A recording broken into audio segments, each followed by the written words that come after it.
The message came through at 11:47 on a Tuesday night, while I was still in my work clothes eating leftover soup over the kitchen sink. We've discussed it as a family. You're no longer welcome in our home or our lives. This is final.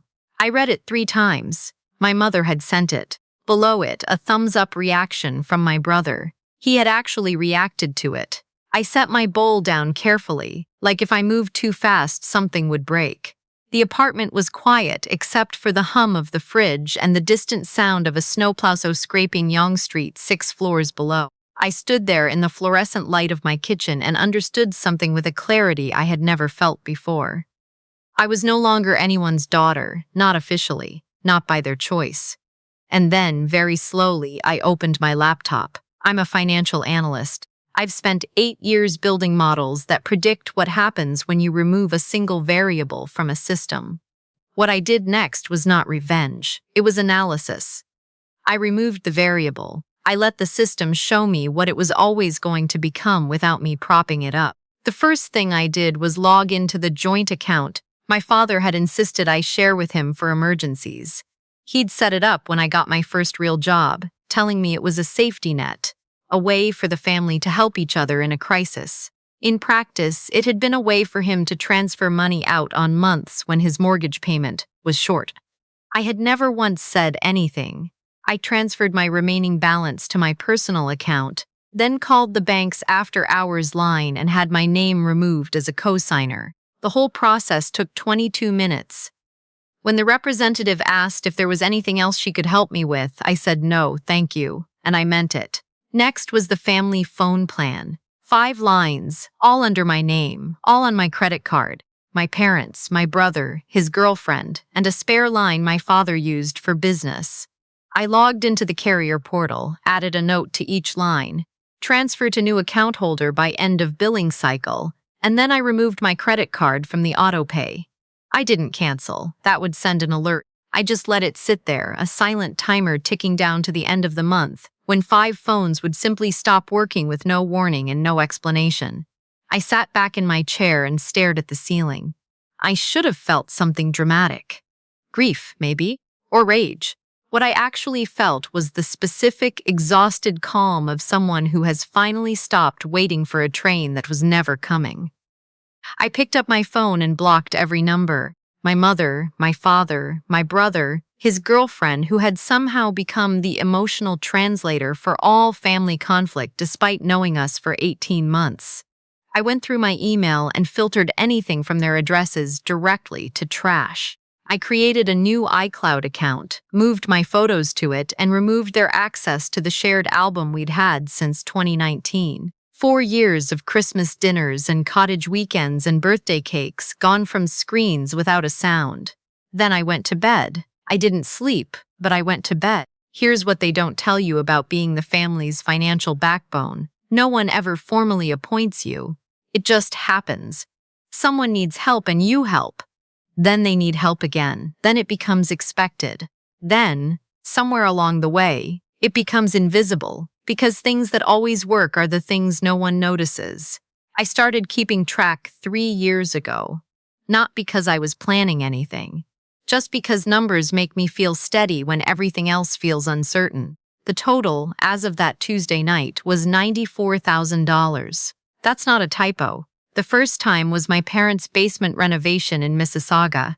My father had bought the house in 1998 and let it deteriorate until the city issued an order. He called me on a Friday afternoon, his voice doing that specific thing it did when he needed something quieter, more careful, like he was approaching something wild.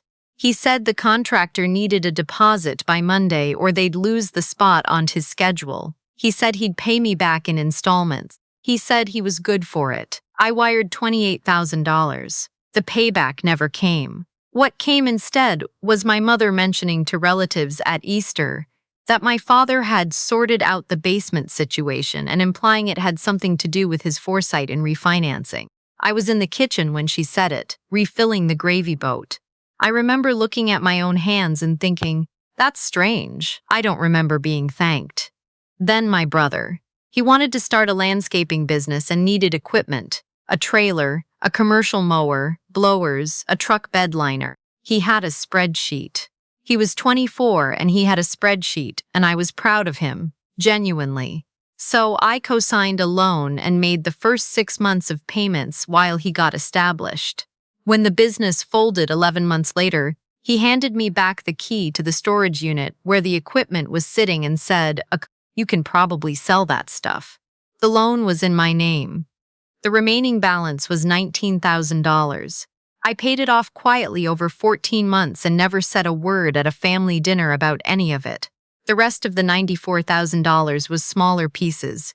My mother's dental work when my father's insurance lapsed, a property tax shortfall one autumn, a flight home from a trip my brother had booked without enough money to get back, groceries, utilities, a security deposit on an apartment my mother needed when she and my father briefly separated in 2021 and then reconciled 3 weeks later, leaving me holding the first and last month's rent on a lease I had to break, $94,000, and the text that had come through at 11:47 on a Tuesday. This is final. There's something almost impressive about it, in retrospect. The absolute confidence required to cut off the person who has been quietly paying your bills, without once pausing to ask, "Wait, what exactly does she cover?" I found out the answer 11 days later, when my brother called from a blocked number. I almost didn't pick up, but something made me. "The phones are off," he said. "No hello, no preamble." "I know," I said. "Mom and Dad's too. Did something happen with your card?" "I removed it." Silence. "What do you mean you removed it?" "I mean I went into the account portal and deleted my payment information. The plan is still active. It just doesn't have a funding source anymore." More silence. "Then, you can't do that. I already did."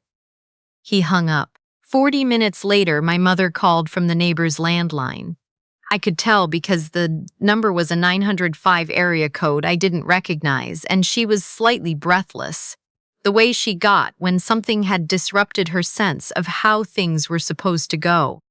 "Hannah," she started, and I felt something strange at hearing the wrong name in her voice before I realized she had actually said my name correctly and I had just forgotten, for a moment, who I was in her world. "The phones will transfer over if you set up your own plan," I said. I left notes on each line. "This is not the time for this," she said.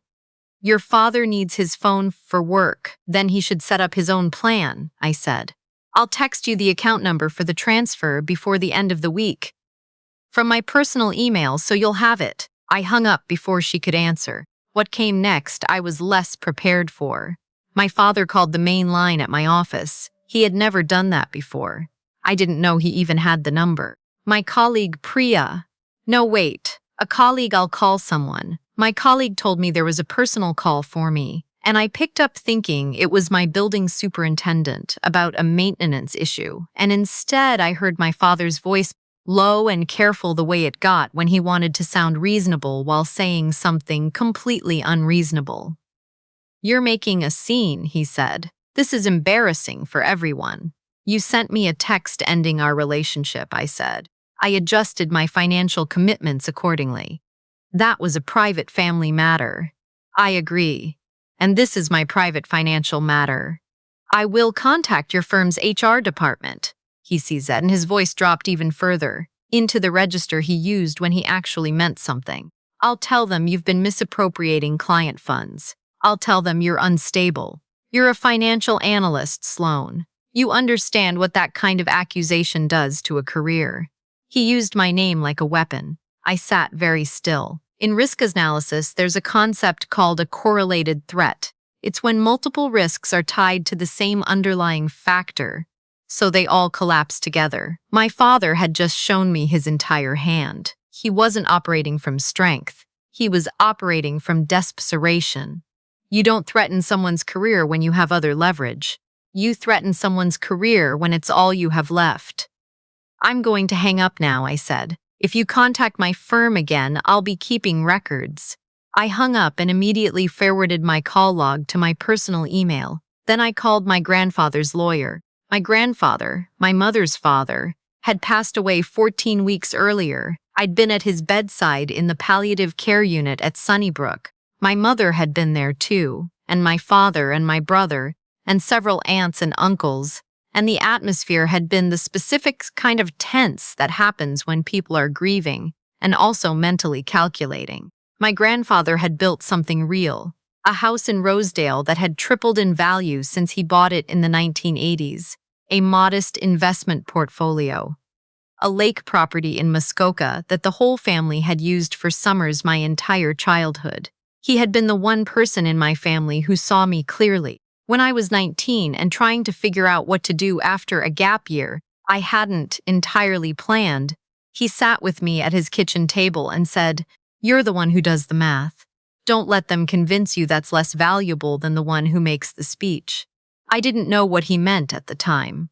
I do now. His lawyer, a calm woman named, I'll call her Ms. Chen for this, had called me the morning after the text. I hadn't answered. I was on a work call, and in the state you get into when your central nervous system is processing something it doesn't have a category for yet. She'd left a voicemail. "Sloane, it's regarding your grandfather's estate. Please call me back at your earliest convenience. It's somewhat time-sensitive."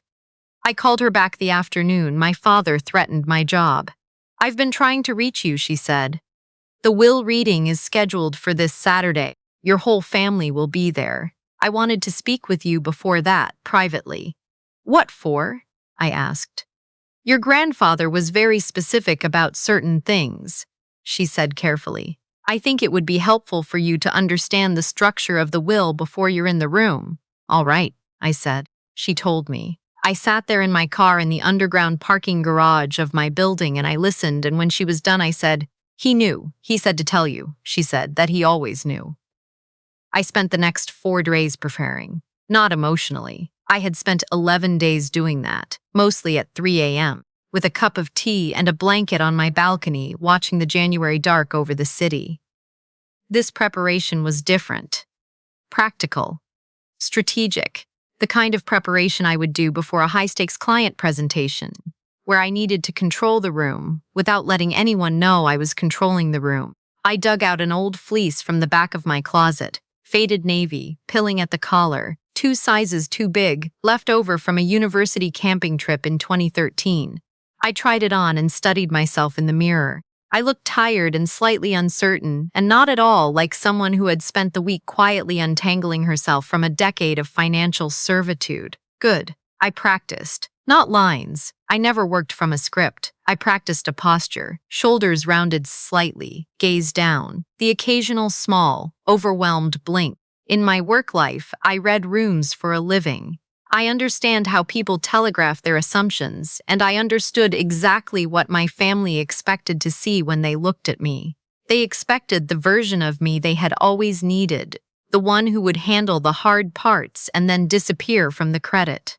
Fine. I'd give them that. Right up until the moment I didn't. The house in Rosedale was beautiful in the way that old Toronto money tends to be. Understated, well-maintained, nothing showy but nothing cheap. The lawyer was already there when I arrived. She had set up at the dining room table with a folder, a notepad, and the particular expression of someone who has done this many times and no longer finds the family dynamics surprising. My parents arrived 7 minutes later. My mother was in a dark blazer I recognized as her serious occasion jacket. My father had worn a tie, which he almost never did, which told me everything about how much he thought he was about to receive. My brother came in behind them with his girlfriend, who I had met exactly 4 times and who was already talking quietly to him in a way that seemed to be coaching. When I walked in, my mother looked at my fleece and said, "Oh, you look cold. Are you not feeling well?" Her voice had that particular warmth that wasn't quite warmth, the tone she used when she was establishing a narrative about me in front of others. I said I was fine and sat down in the chair furthest from the window. Miss Chen opened the folder.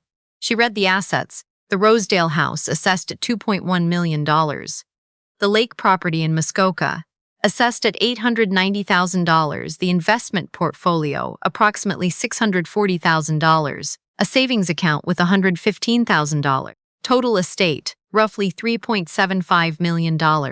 I watched my father's posture change when she said the number. His shoulders came back. He adjusted his tie. "The estate," Miss Chen said, "is bequeathed in its entirety to the granddaughter, to Sloane." The silence that followed had texture. I could feel it on my skin. Then my father said, "There must be an error." "There is no error," Ms. Chen said. He was assessed for cognitive function 6 months before his passing. The will was prepared and witnessed at that time. His instructions were clear. My mother laughed. Not a real laugh, a social management laugh, the one she deployed when she needed to reframe something uncomfortable.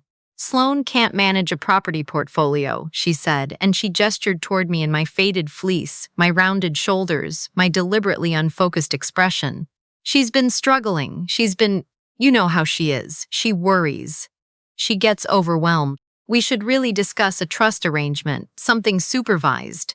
"I appreciate your concern," I said, and my voice came out so steady it surprised even me. "But I'd like to hear the full document first." Ms. Chen looked at me for just a moment and something passed between us, and then she turned a page. "There is a clause," she said. "Your grandfather anticipated that the bequest might be contested. Any party who formally challenges the heir's competence to receive the estate, whether through legal filing or through a signed declaration, forfeits any conditional bequest designated to them in the will." She looked up over her reading glasses at my parents, then at my brother. "Mr. and Mrs. She paused, professional. "There were conditional bequests designated to each of you, to the estate's value of approximately $30,000 each, contingent on not contesting the primary bequest." My father's jaw went tight. He did the math. I watched him do it. He was fast, actually. That had always been true about him. He could calculate personal advantage faster than almost anyone I'd ever met. He looked at my mother. He looked at my brother. He looked at me, still sitting in my too big fleece with my hands folded on the table. And then he started talking about incompetence, about a trust, about his father-in-law's final months and how the medications had affected his judgment. He said the word lucid in a way that suggested he wasn't. He said someone should have power of oversight, and he looked at my mother, and she started nodding, and then he turned to Ms. Chen and said they would like to make a formal statement. She slid a document across the table. He read the first paragraph. He read the second. He looked up. "This says we're forfeiting the conditional bequest." "It does," she said. "That's the clause I just read aloud. We're not signing anything that says that. Then I'd ask you not to make any formal statements challenging the heir's competence, as that would trigger the same forfeiture." The silence this time was different, tighter. My father looked at me like he was seeing me for the first time, or maybe like he was finally seeing what had been there all along and choosing for the first time not to look away from it. "This is a setup," he said. I met his eyes. I hadn't looked directly at him the whole meeting. I did now. "Grandpa set it up," I said. "I just showed up." My brother's girlfriend touched his arm and said maybe they should go, and he, to his credit, said nothing. He just stood up and put his jacket on. My mother gathered her bag with the specific careful movements of someone trying not to show that her hands were shaking. My father stood last. He looked at me for a long moment. "You'll regret this," he said. "You sent me a text," I said. "It said it was final. I'm just taking you at your word." They left. The front door of the Rosedale house closed behind them with a sound that was surprisingly quiet for something that felt so permanent. Miss Chen set down her pen and looked at me. "He left you a letter," she said, "in the folder. He said to give it to you after." I took the envelope, my grandfather's handwriting on the front, my name in his careful, slightly cramped script. I didn't open it in that room. I waited until I was outside, standing on the sidewalk in the January cold with my breath clouding in front of me and the bare trees of Rosedale Park visible at the end of the street. The letter was 2 pages. He talked about watching me over the years. He talked about the way I'd always been the one who stayed late to help clean up after family dinners while everyone else drifted toward the living room. He said he'd noticed what the others hadn't or hadn't wanted to. He said he was sorry it had taken him this long to make it right. He said, "You were never too much, you were exactly enough. They just preferred you smaller." I stood on that sidewalk for a long time. 6 weeks later, the Mississauga house my father had owned for 26 years went into power of sale. He hadn't made a mortgage payment in 4 months, it turned out, and without the informal cash transfers I had been making, which I had never tracked as loans because I had never let myself think of them that way. The math had stopped working. My brother's phone plan got sorted out eventually. He set one up himself finally, which he could have done at any point in the previous 3 years. My mother emailed me once from a new address I didn't recognize, asking if we could speak. I read the email. I didn't reply. Not because I was angry, exactly. More because I had spent so much of my life responding, adjusting, absorbing, managing, and I needed to understand what it felt like to simply not. The Rosedale house I kept. I live there now, still adjusting to the rooms and the light and the strange quiet of a space that is entirely, uncomplicatedly mine. There's a photo of myself at maybe 9 or 10, stuck to the inside of a kitchen cupboard I opened the first week. School picture, the kind with the faded blue background. I'm smiling in it, but my shoulders are already doing that thing, slightly forward, slightly apologetic, like I was bracing for something. I took it down and held it for a minute. Then I put it in a drawer, face up, where I can find it if I want to, not as a reminder of what I came from, as proof that I was always there, even when they needed me not to be. If you are holding your family's life together while they tell you that you're the problem, they are not confused. They know exactly what you do. They have simply decided it costs them nothing. Change the math.